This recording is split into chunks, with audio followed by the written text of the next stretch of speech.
Bonjour, nous sommes toujours donc au Week-end de Liberté, à Dax, sous l'égide de Frédéric Bastiat, organisée par Patrick de Casanova, une manifestation vraiment de très haut niveau, très intéressante. Et j'ai l'honneur de recevoir donc Vincent Ginocchio qui ressort de sa présentation. Je suis époustouflé. Donc sa spécialité, c'est ce que moi j'appelais, il ne faut surtout pas faire comme ça, j'appelais ça le Bitcoin, non, ça s'appelle le Bitcoin.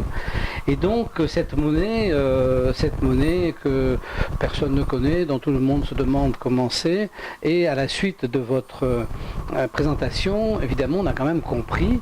Alors, on ne va pas refaire la présentation, puisque on sait que ceux qui regardent le blog de Frédéric Bastiat peuvent aller, votre présentation a été entièrement filmée, donc ils peuvent aller la voir. Je leur conseille formellement, c'est très intéressant. Ça ne veut pas dire qu'il faut acheter des bitcoins. Moi personnellement, je ne suis pas bitcoin, par contre, je ne suis pas trop pour, mais il faut connaître en tout cas. Il faut impérativement connaître, et je pense que vous n'aurez pas une autre occasion de connaître aussi bien que là. Donc, félicitations. Rapidement, en quelques mots, vous nous expliquez quand même comment ça fonctionne. Et puis après, on parlera des questions que moi, ça me pose, et qui sont les questions que vous dites un peu bateau, mais on y viendra après. Alors, allez-y, présentez-nous. Alors, en quelques mots, donc le Bitcoin, c'est effectivement une monnaie numérique. On dit parfois une crypto-monnaie. Ça, c'est pas du tout révolutionnaire, puisque dans l'euro, le dollar sont déjà en grande partie des monnaies numériques. Mais ce qui est vraiment spécifique, c'est que c'est une monnaie totalement décentralisée. C'est-à-dire qu'il n'y a aucune autorité centrale, aucune société privée qui contrôle l'ensemble. Et donc, ça permet derrière de faire des choses extrêmement intéressantes. C'est-à-dire qu'on ne peut pas empêcher quelqu'un de rentrer dans le réseau et de faire des transactions en Bitcoin dessus. Et tout fonctionne par des mécanismes d'incitation.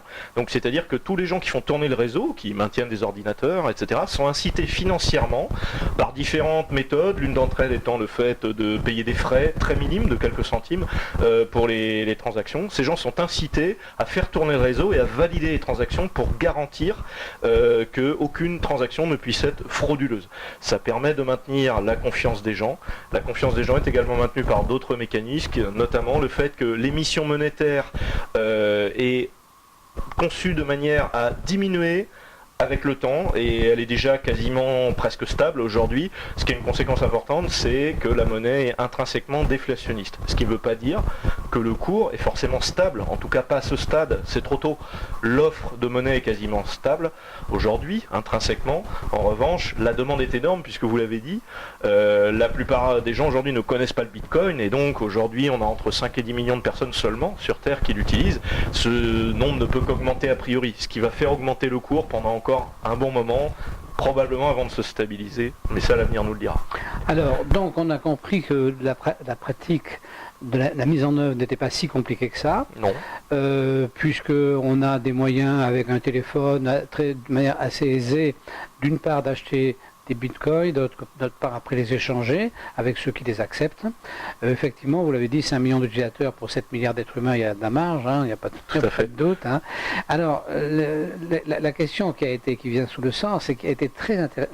Vous aviez deux professeurs face à vous, dont un qui a posé, dont j'ai mangé le nom, qui a posé la question, enfin qui a donné la réponse d'ailleurs, qui a dit il ne s'agit pas d'une monnaie, il s'agit d'une communauté. On peut le définir comme ça. Oui. Je crois que c'est une définition qui m'a beaucoup marqué, parce qu'après, le professeur Salin, lui, a amené le deuxième argument, disant mais pour qu'il y ait une monnaie, il y a un élément, c'est qu'il faut qu'il y ait une contrepartie.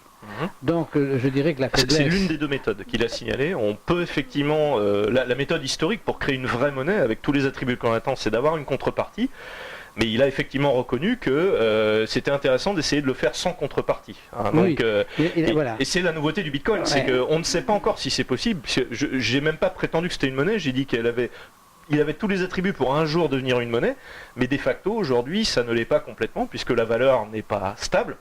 Elle augmente, donc c'est plutôt une bonne chose pour l'instant pour ceux qui en détiennent, mais elle n'est pas encore stable. Et puis effectivement, ce que le professeur Garello a signalé aussi, c'est qu'on n'a pas du tout la notion de crédit qui est intégrée dedans. Ah oui, aussi. Mais ça c'est une bonne chose. C'est plutôt une bonne chose. Ah oui, non, mais, mais que si le crédit jour... soit interdit, c'est un des grands problèmes de notre société. Le crédit. Tout à fait. Mais si un jour il doit y avoir du crédit fait en Bitcoin, mais des gens qui prêtent des Bitcoins qu'ils ont à des gens qui ne peuvent pas dépenser plus que ce qu'ils ont eux-mêmes, ce sera fait par des gens extérieurs à l'écosystème Bitcoin, ce seront des sociétés privées, des choses comme ça, mais ça n'a rien à voir avec la monnaie elle-même. Non. Alors Vincent, permettez que je vous appelle Vincent. Bien sûr. Vous êtes un libéral, un vrai de vrai, puisque vous avez été président de Liberté Chérie, qui est un think tank qui était complètement libéral. L'association de la société civile. Voilà. Et donc vous êtes un libéral convaincu. Alors on ne veut pas mettre en doute la garantie que vous êtes vraiment un libéral. Donc effectivement, cette idée convient très bien dans un monde libéral qui est automatiquement un monde responsable. Donc dans un monde responsable, cette monnaie, elle serait tout à fait parfaite, sauf que, oui, moi je pense personnellement qu'effectivement c'est pas une monnaie, parce qu'une monnaie ça doit avoir une contrepartie. Pour moi ça ne peut pas échapper à une contrepartie. Alors on croit que ça échappe à une contrepartie, pourquoi? Parce qu'aujourd'hui on nous dit, depuis déjà maintenant quand même, il y a 50 ans, le dollar s'est séparé de l'or. Et nos monnaies sont séparées de l'or. Donc nos monnaies n'ont plus de contrepartie contractuelle. Mais elles ont une contrepartie. Vous savez qu'aujourd'hui, la France trouve de l'argent assez facilement parce que nous sommes, nous, avec nos propriétés privées, les garants. Tout à fait. Donc si vous voulez, il y a la contrepartie. La contrepartie, c'est qu'on pourrait être volé d'un seul coup si les créanciers demandaient la monnaie, on nous piquerait notre argent, nos économies. Donc nous sommes une contrepartie. Donc pour l'instant, effectivement, il n'existe pas encore de monnaie sans contrepartie. C'est le défi, et on ne sait pas s'il va être relevé. Aujourd'hui, c'est encore une expérience. C'est-à-dire, à ce stade, après seulement 8 ans de développement et 5 millions d'utilisateurs, on ne peut pas dire que ce soit réussi. En revanche, donc c'est une tentative intéressante. Alors, c'est là où peut-être on est en désaccord, mais je pense que l'avenir nous dira qui a raison. C'est que ce qui remplace la contrepartie dans l'écosystème Bitcoin, c'est un jeu de mécanismes d'incitation à faire fonctionner le réseau, et qui permettent de donner confiance à ceux qui souhaitent l'utiliser. Parce qu'encore une fois, la contrepartie sert à quoi en dernière analyse? À donner de la confiance aux gens. On sait qu'en dernier recours, il y a quelque chose. Donc, sans cette confiance, de toute façon, rien ne marche. Et donc, le problème, l'enjeu du Bitcoin, et on ne sait pas s'il est pertinent, c'est d'arriver à créer cette confiance sans la contrepartie. Et donc, cette confiance, elle est créée, aujourd'hui, elle est remplacée par des mécanismes d'incitation. Moi, je crois que je suis assez d'accord sur le fait que la confiance pourrait exister. Alors, est-ce qu'une monnaie peut exister sans confiance? Moi, je suis convaincu que non. Tout à fait. Mais la confiance, on l'a plus dans nos monnaies. Donc, si vous voulez, on l'a plus. Enfin, nous, on est persuadé que l'euro vaut rien. On continue quand même à faire nos transactions en euros. On n'a pas le choix, puisqu'on a besoin d'avoir une monnaie. Donc, la notion de confiance, elle serait plutôt plus forte que notre monnaie, parce que votre Bitcoin, l'avantage qu'il a, c'est qu'il a comme richesse la richesse des gens qui le possèdent. Tout à fait. Puisqu'il n'y a pas de crédit. Donc il a, mais alors où il a à mon avis une difficulté, il a à mon avis un problème, c'est que il évolue, sa valorisation évolue, non pas en fonction des autres monnaies, ce qui est normal, mais en fonction de lui-même. Ça c'est un peu angoissant. C'est là qu'il y a un problème. Je le dirais différemment, il évolue pour l'instant, parce que, encore une fois, on est dans une phase de démarrage, une phase qu'on peut qualifier de bulle, j'accepte tout à fait le terme, mais une bulle, on sous-entend qu'elle peut éclater. Et ça, par contre, je le conteste. C'est-à-dire que, aujourd'hui, clairement, vous avez beaucoup trop peu d'utilisateurs potentiels par rapport à la population mondiale qui l'utilisent effectivement. Donc aujourd'hui, il est soumis. Sa valeur ne vient pas de lui-même, elle vient de la confiance qu'il inspire, certes, mais elle vient aussi, pour l'instant, de l'offre et la demande.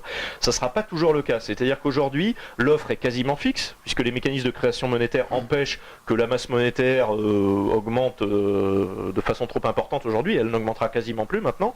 Mais la demande ne peut qu'augmenter aujourd'hui et dans les années qui viennent. Ce qui sera intéressant, si le Bitcoin survit jusque-là, mais encore une fois c'est une expérience, c'est de voir, une fois qu'une grande partie de la population mondiale l'aura adopté, est-ce que le prix va arriver à un équilibre? C'est ce qui s'est passé pour d'autres monnaies, c'est ce qui s'est passé pour l'or, c'est ce qui s'est passé pour l'argent, mais aujourd'hui il est beaucoup trop tôt pour le dire. Voilà. On a déjà été pas d'accord tous les deux, l'argent et l'or ne sont pas de la monnaie, l'argent et l'or sont une garantie d'une monnaie. Si on veut. Ça a été de la monnaie à un moment donné, mais il y a déjà longtemps que c'était plus une monnaie. Quelles sont les caractéristiques qu'on met dans la monnaie, je suis d'accord. Bon, voilà. Ok, oui. Non, je conseille vraiment à ceux qui ont la gentillesse de nous regarder d'aller sur le site Frédéric Bastiat et de regarder la conférence parce que c'est très détaillé. Vincent explique très très bien comment ça marche et la simplicité avec laquelle ça marche. Il explique parfaitement les risques. Je veux dire qu'il n'y a pas de surprise. Il n'y a pas de surprise, effectivement, il y a un pari. Moi, c'est vrai que c'est un pari que je ne vais pas faire, parce que ça m'ennuie un petit peu l'absence de contrepartie, ça m'ennuie l'instabilité momentanée de la valeur intrinsèque de la monnaie, et non pas de la valeur par rapport aux autres monnaies. Donc ça me gêne un petit peu. Maintenant, ça me passionne. Parce qu'effectivement, je suis curieux de voir en tant que libéral, si vraiment ça arrive à marcher, mais alors c'est complètement extraordinaire parce que dans un monde qui est de moins en moins libéral, si on voit évoluer, grossir et grandir une monnaie libérale, c'est que quand même il y a un divorce entre ce que nous font vivre les politiques et ce que pensent les gens. Parce que si cette monnaie marche, c'est que les gens ont quelque part dans leur conscience humaine envie de libéral. Et donc s'ils en sont bridés à cause des politiques, c'est qu'il y a quand même un problème. Parce que c'est la vraie question, hein. On se l'a posé hier soir, mais la vraie question c'est la démocratie ne paraît pas permettre au libéralisme de vivre, puisqu'on se fait insulter, traiter de néolibéraux, d'ultralibéraux, de je ne sais pas trop quoi, enfin, même de fascistes, alors qu'on veut juste vivre libre. Voilà. Oui, et ne pas imposer nos idées aux autres. Donc, et ne pas imposer nos idées aux autres. Vous ne souhaitez pas aller dans le Bitcoin, l'avantage c'est qu'il est en concurrence avec plein d'autres choses, y compris les monnaies d'État, et chacun est libre de l'utiliser ou pas. Et si un jour vous changez d'avis, personne ne peut vous en empêcher. Vous pourrez en acheter quoi qu'il arrive. Mais si ça réussit, je vais changer d'avis. Alors peut-être que j'ai pas le goût du risque. Mais si ça échoue, je changerai d'avis aussi. et l'avantage, c'est moi, je suis pas du tout prêt à parier que le Bitcoin va l'emporter sur les autres crypto-monnaies concurrentes qui sont arrivées après.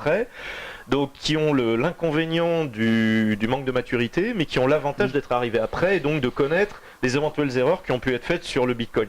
Donc peut-être que dans 4 ans, on reparlera d'une autre crypto-monnaie qui a supprimé les inconvénients du Bitcoin. Comme je sais que vous aimez discuter, ce qui est que moi je trouve assez amusant intellectuellement, c'est qu'en réalité, cette mondialisation apparente, je reprends le mot du professeur là, qui nous a dit c'est une communauté de monnaie. Cette mondialisation apparente avec Internet, en fait, nous met par petits paquets. Et donc vous dites par exemple, il y a 1000 crypto-monnaies, bon mettons qu'il y en ait 300 qui réussissent. Hein, on va donc avoir 300 groupes sur la Terre qui vont remplacer les monnaies, je pense que les États c'est 180 ou 190, je sais pas, à l'ONU c'est dans ces eaux-là, donc il y aura le double éventuellement. Donc on va se retrouver, et c'est assez amusant parce qu'au départ on part avec une intention humaine mondiale, et avec Internet, et on aboutit à des tas de chapelles qui ne se parlent pas tellement. C'est vrai, et c'est étrange cet avenir d'Internet. Et curieusement, peut-être, ça me dérange pas tant que ça, puisque pour moi, il n'est pas tellement important que le Bitcoin réussisse, il est important qu'il soit en concurrence avec d'autres. Jamais je mettrai toutes mes économies en Bitcoin. Je l'ai montré pendant la conférence, j'ai un petit peu d'or, je vais pas complètement me départir de l'euro, pas parce que j'y crois, mais parce qu'il se peut que je me trompe. Et donc il est important de diversifier les risques, de diluer les risques. Et pour moi, ce qui est vraiment important, c'est la concurrence des monnaies. C'est ce qui va les forcer à évoluer les unes par rapport aux autres. Et je ne pense pas qu'à terme, ça peut arriver, mais je ne pense pas qu'à terme il y en aura vraiment 300. Je pense qu'il y en aura vraiment que quelques dizaines qui seront vraiment utilisées. Mais il n'y aura pas une ou deux crypto-monnaies. Il y en aura, c'est beaucoup trop peu. Les gens n'ont pas les mêmes besoins. Certains, je l'ai un peu cité, certains s'intéressent en priorité à l'anonymat des transactions, mais pas tellement à la conservation de valeur. Et donc ça existe déjà. Vous avez des crypto-monnaies qui sont spécialisées là-dessus, mais qui sont moins performantes que le Bitcoin sur d'autres aspects. Voilà. Ceux qui utilisent la monnaie pour préserver le capital font une erreur. C'est pas l'objet de la monnaie. Parce que la monnaie, c'est fait pour juste le laps de temps entre deux transactions. Donc, si vous voulez, si on veut préserver son capital, il faut le transformer en produit qui préserve. Effectivement, l'or, les diamants, les peintures, le vin, la terre. Mais la monnaie elle-même, c'est pas son objectif. C'est pas fait pour ça. Disons que c'est une question de définition, c'est-à-dire que tous les auteurs ne mettent pas exactement les mêmes fonctions dans la définition de monnaie. Je dirais qu'on n'utilise jamais toutes les fonctions qu'on pourrait mettre dans le mot monnaie en même temps.